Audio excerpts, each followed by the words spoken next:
From Interior Alaska's most trusted news source, this is the Fairbanks Evening News.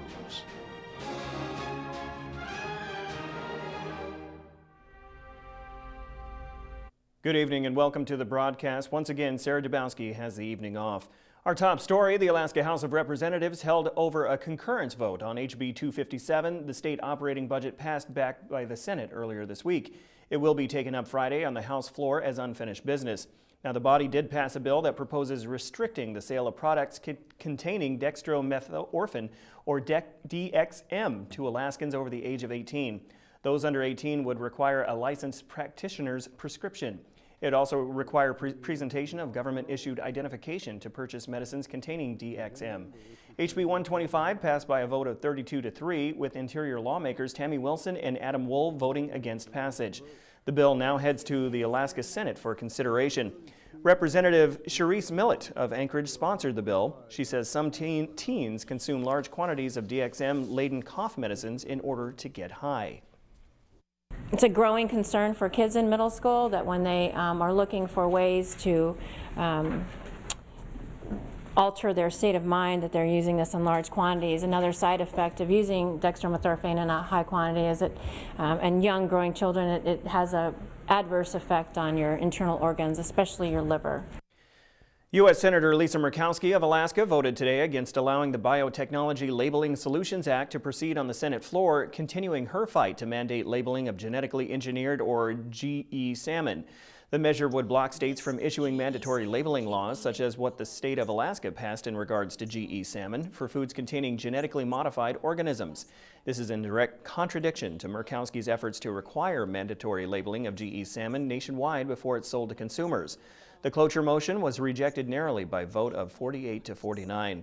Senator Dan Sullivan joined Murkowski as a nay vote. Murkowski says consumers have the right to know what they are eating.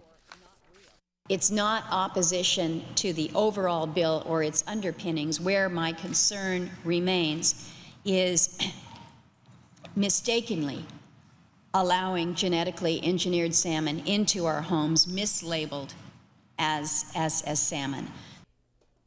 The Fairbanks North Star Borough Planning Commission approved a permit for an outdoor marijuana cultivation facility in Salcha. The approval is the first of its kind for the cannabis trade in the interior and a disappointment according to some would-be neighbors of the business. Ryan Grimes has that story. We have 7 in favor and 1 opposed. Owners Gerard Gall and Travis Christensen plan to name their business Frosty Farms. Their marijuana growing facility is on a fast track to be built along Canada Road in Salcha this summer. While Gall says there are still many hoops to jump through, Frosty Farms could be set to harvest cannabis plants for wholesale to other marijuana businesses soon. I believe it's June 6th that the first cultivation permits come out from the Marijuana Control Board. So that would be the soonest that we could start actually growing. If we do get our permit, we will begin some construction as far as, developing the site, getting rid of some of the trash on the site, the abandoned buildings and structures. But during that process, we're going to be applying to the state, and so we'll see, I guess, how that goes. But yeah, we anticipate seeing something this fall. The commission also heard from citizens living in the Salcha area about the proposed farm. With tens of thousands of dollars on the line, you think this is going to be safe for the neighbors? Who's going to protect us? There is going to be people in the neighborhood. That element is going to endanger us on home invasions and robberies. Thank you. The odor, we've approached this quite a bit, and I find that there are many complaints from people living next door to these types of operations in both Colorado and Oregon. So I just wanted to offer an opposing view. And I think that what they're talking about doing is no more than if somebody was building a house there. In support of the facility, Commissioner Wendy Pressler says the owners have a lot of responsibility in regards to the future of marijuana businesses in Alaska. As far as the public health, safety, and welfare goes, again, all we can do is rely on what you're telling us. You know that you will be a good steward of the property and that you will follow the laws and that you will be a good neighbor. This is a unique opportunity. There's been a lot of prejudice throughout the years towards the cannabis community, and we're trying to dispel some of those myths and beliefs, set the bar as to what we believe it should be, and make sure that everyone is acting appropriately. This is Ryan Grimes reporting. When we come back, a new family fun center is in the works that will offer a number of indoor activities. We'll tell you more.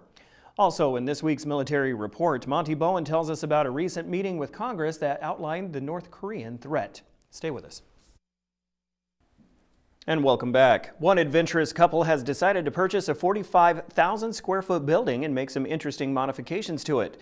Those changes include an array of indoor sports and workout centers, including a soccer field, basketball courts, yoga, kickboxing, martial arts, and Zumba dancing, along with a juice bar that offers organic foods. Trampolines and miniature golf are also being considered. The Fly Zone Community Indoor Park is on the verge of becoming a reality within the coming months, providing the interior with a new facility for sports activities.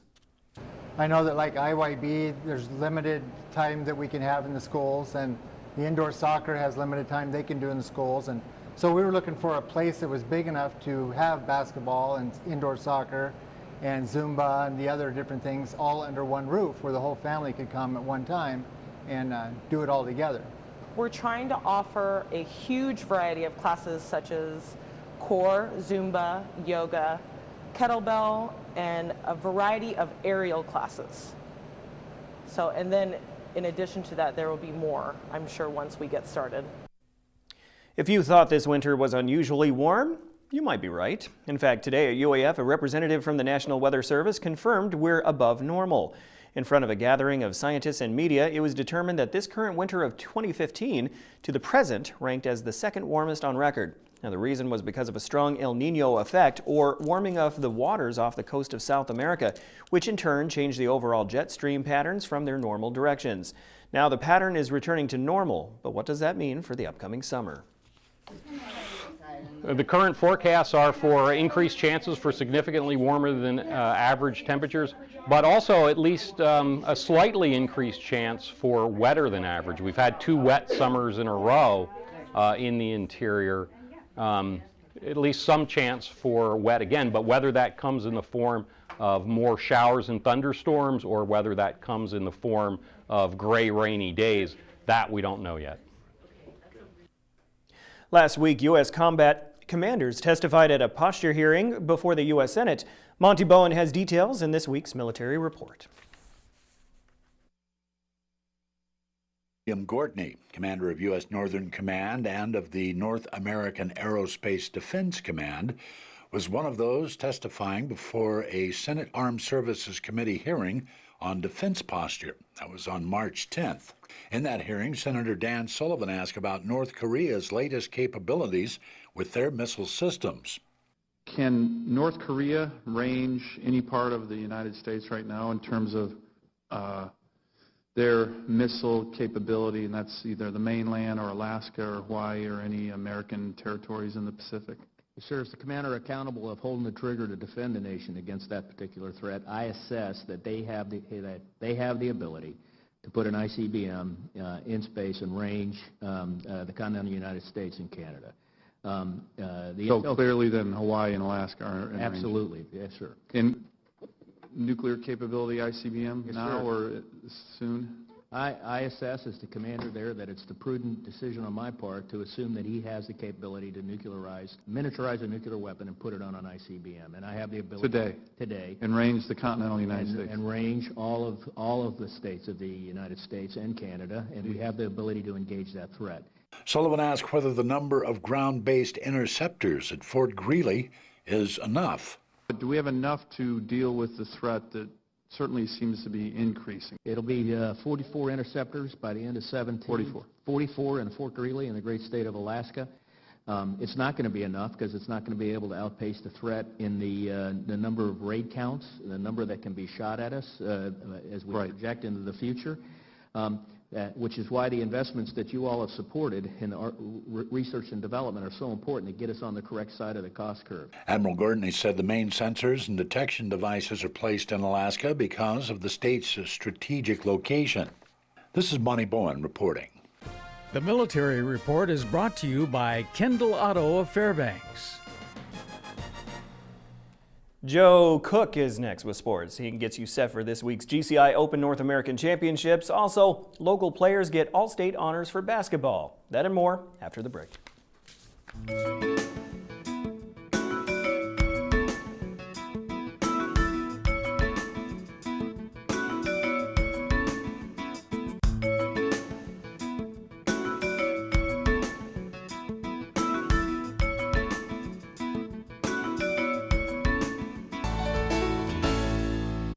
Welcome back, Interior sports fans. Time for your local Wednesday sportscast. Dallas CV set a new record with his 4th Iditarod victory on Tuesday, but other mushers continue to make their way to the known finish line. Jeff King, whose dog Nash was killed in that unfortunate snow machine incident, he finished in 9th place on Tuesday night. Jessie Warrior placed 15th, and she was the second woman to finish the Iditarod. Fairbanks' own Ken Anderson, he placed 16th. Brent Sass admitted that he pushed his dogs a little too much this year. He rested more than 2 hours just 5 times on the trail, including the mandatory 8-hour and 24-hour stops. He finished 20th overall. Hugh Neff, the Yukon Quest champ, came in 22nd place. Alan Moore finished 32nd overall. One of, if not the premier sprint mushing event in the world, will be happening right here in Fairbanks this weekend. Friday, the Mushers Hall off of Farmers Loop Road will host the GCI Open North American Championships on the Jeff Studdard Race Grounds. A field of 24 signed an intent to race form. 17 have officially registered so far. Defending champion Buddy Streeper out of British Columbia is back to get another title. He leads 10 returners, which include Jason Dunlap of Salcha, Mark Hardum, Nico Seo, and John Earhart. The Yukon 300 winner, Jesse Holmes, is slated to race this year. The purse for this year's race is near $30,000. The ONAC starts at 1 p.m. on Friday through Sunday. The first 2 days will be 20-mile courses, and the final day will be a 30-mile course. You can watch mushers and the teams on Creamer's Field as the course will run through there. The draw for the ONAC is tonight in Pioneer Park. Up on the hill, you can catch one of the better basketball tournaments that are held in the interior. Thursday is the first day of the UIC 2016 North American Basketball Tournament, and that'll be at the Patty Center on Alaska Airlines Court, Alaska Native March Madness, if you will. There are 3 brackets this year with over 250 hoopers. There is a 4-team Masters tournament, an 8-team women's bracket, and a 12-team men's bracket. On Saturday, Shoni Schimmel, the WNBA's Atlanta Dream, and sister Jude Schimmel, who both start at Louisville, will be in attendance. They are from the Umatilla Reservation in Oregon. The North American Basketball Tournament starts Thursday with games at 9:20 a.m. and then Saturday with championship games slated to start at 6 o'clock. High school basketball teams who earn state tournament berths have a week to prepare for the big dance. In the meantime, they're receiving accolades from their regular season and regional tournaments. Today, the all-state teams were announced, starting with the 4A girls. It's no surprise that the 3-time Alaska Gatorade Player of the Year is also the 4A Player of the Year. West Valley senior forward Ruthie Hebert gets the honor. She's averaging just under 26 points per game and 15 rebounds per game, leading the Wolfpack to the 3rd straight MAC title. Sophomore standout John Hadukovic, the Lathrup High School 2nd-team All-State. Hadukovic and the Malamutes will be in the state tournament this year as well. Senior Daniel Hornbuckle was named to the 1st-team All-State for a boys team. Hornbuckle leads West Valley in points per game. All 3 players are also Mid-Alaska Conference picks as well.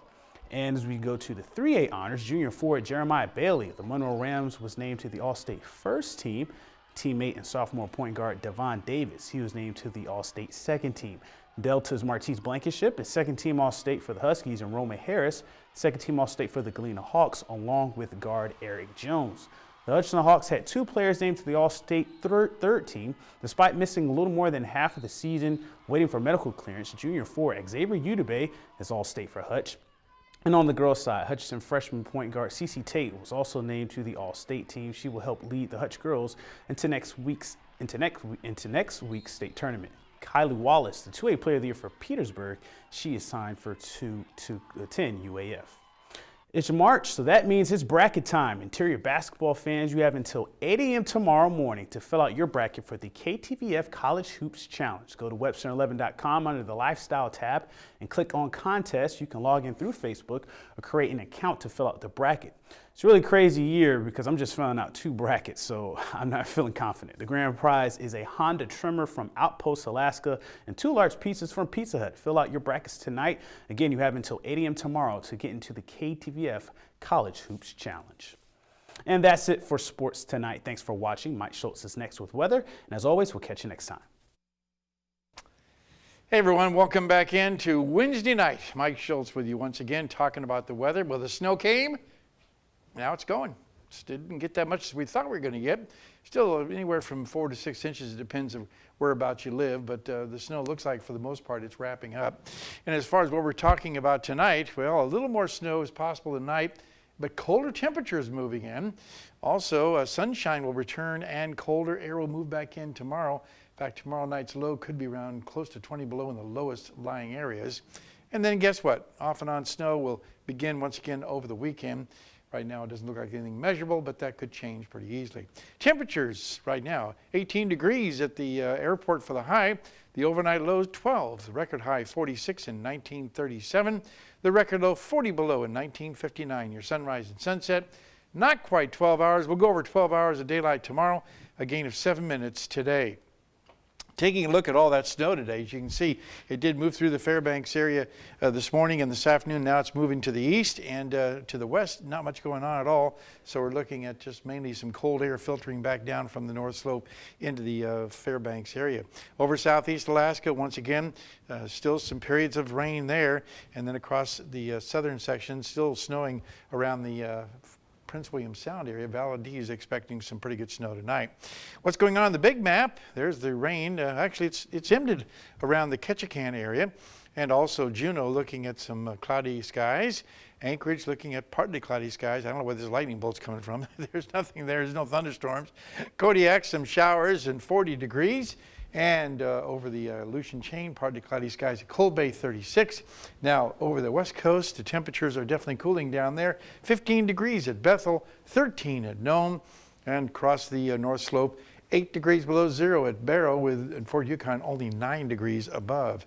Lower 48 weather, things have really cleared out over the west coast. Not a whole lot going on.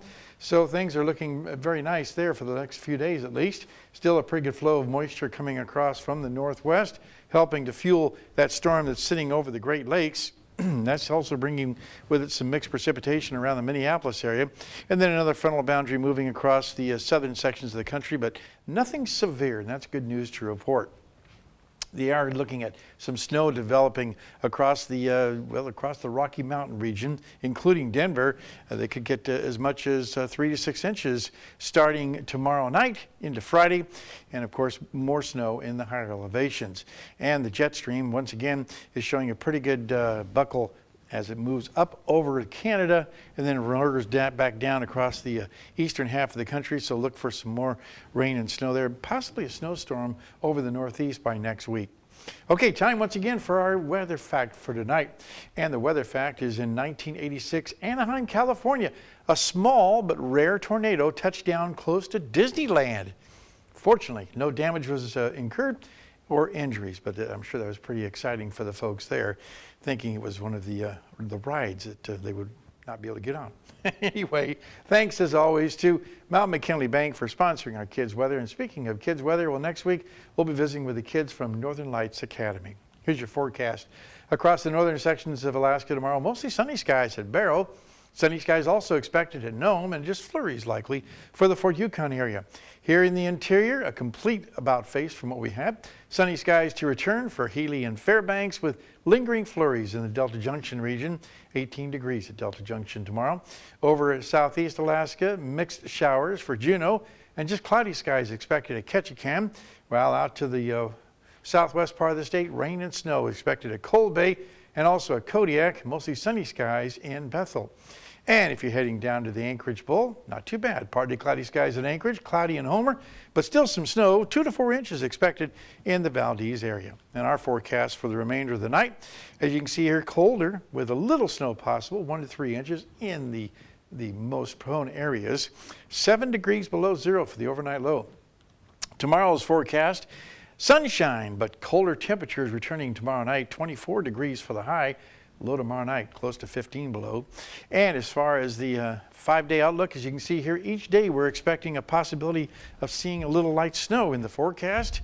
Right now, like I said, no real accumulations expected, but that could change. Overnight lows will also be warming up to 0 to 3 above by Monday and Tuesday. Also 28 to 30 degrees by Monday and Tuesday, but before that, it's going to be chilly.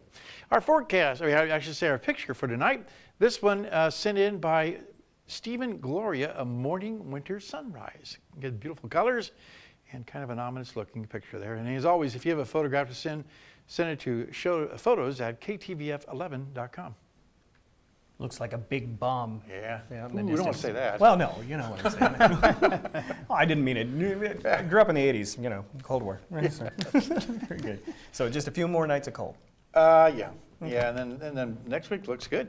Okay. I like the snow, though. Snow's good. Yeah, and it's good for the open North American, that's for sure. Very good, yeah. All right, that'll wrap up this edition of the Fairbanks Evening News. We're glad you can join us. Tonight on NBC Nightly News, an American was sentenced today to 15 years of hard labor in North Korea. Now, Lester Holt will have all the details on that story up next. You can join us here 6 days a week at 6 and 11 or online anytime at webcenter11.com. From all of us here at the News Center, have a great night. Good night.